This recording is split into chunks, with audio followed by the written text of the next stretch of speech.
Hey, what's happening, YouTubers? We're back with a brand new unboxing video, and today's unboxing video is the new McFarlane Toys Netflix The Witcher, Geralt of Rivia, and this figure just came out. I just got this at my Target last night, but without further ado, y'all, let's get started with the box art first. So on the side of the package is what you normally see with a McFarlane Toys packaging. You see McFarlane Toys logo at the top, Netflix The Witcher on the side, and then on the back of the packaging, there really isn't much on there. It says Netflix The Witcher, Geralt of Rivia, and a couple images of Henry Cavill from the show. It says 22 moving parts underneath, and yeah, I wonder if they just like ran out of stuff to put on here because this looks pretty bland compared to other McFarlane Toys packaging art. And another thing to note, on the top of the packaging here, I noticed it says 14 plus, not a toy, which is ironic because it's from McFarlane Toys. But I'm wondering, because I only really collect the DC Multiverse line from McFarlane Toys and the My Hero Academia ones. So is this what he usually puts for stuff that aren't as mainstream, like those brands? Let me know in the comments below, because I only really collect those other two lines, but I'm not sure if he's done this before for other figures. Alright, enough about the box art. Let's get Geralt of Rivia out of the packaging. Alright, here's Geralt of Rivia out of the packaging, and let's get started with his accessories first. So just like with every McFarlane Toys figure, it comes with a base plate, and as you can see, it says Netflix The Witcher. And by the way, you guys know I'm just kidding when I throw these base plates, right? Like, I do appreciate McFarlane Toys providing figures, every figure actually, with these base plates. And next accessory we're going to take a look at is this sword. I think McFarlane Toys did a fantastic job with the detailing and the sculpt here.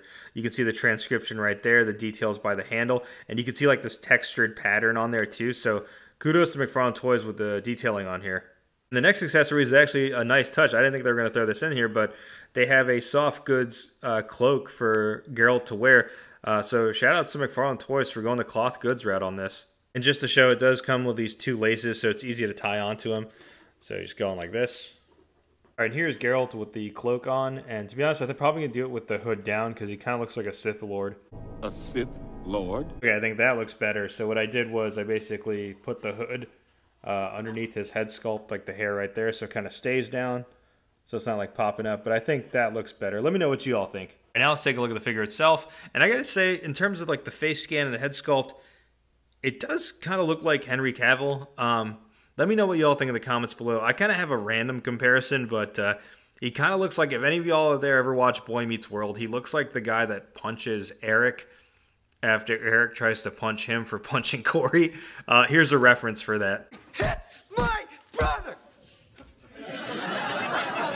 But yeah, I think overall, I think the likeness is definitely there. Let me know what you all think in the comments below. I think they did a good job. You can kind of see his like 5 o'clock shadow right there. I do like the sculpting and the detail of the hair. Like, they did a good job with that. And when we take a look at the rest of the figure, they did a fantastic job with the detailing, adding the texture on his suit right there. I mean, overall, they did a good job with the figure. I think he kind of has like a boxy stature though, but it still looks fine to me. I'm not going to go over too much articulation because it's your standard McFarlane Toys articulation, but if y'all have been watching my channel, you know what my one gripe is, or two. I have two gripes with McFarlane Toys. One of them is the ball joints that they use for articulation. But the other thing I'm always like nitpicking about, let's see if y'all can figure it out. Of course, I'm talking about the thigh swivel. How does this figure have thigh swivel, but none of the other McFarlane Toys DC Multiverse figures not have them, apart from that Dark Knight Batman that's coming out? Like, this should be the standard for all McFarlane Toys. There should always be a thigh swivel.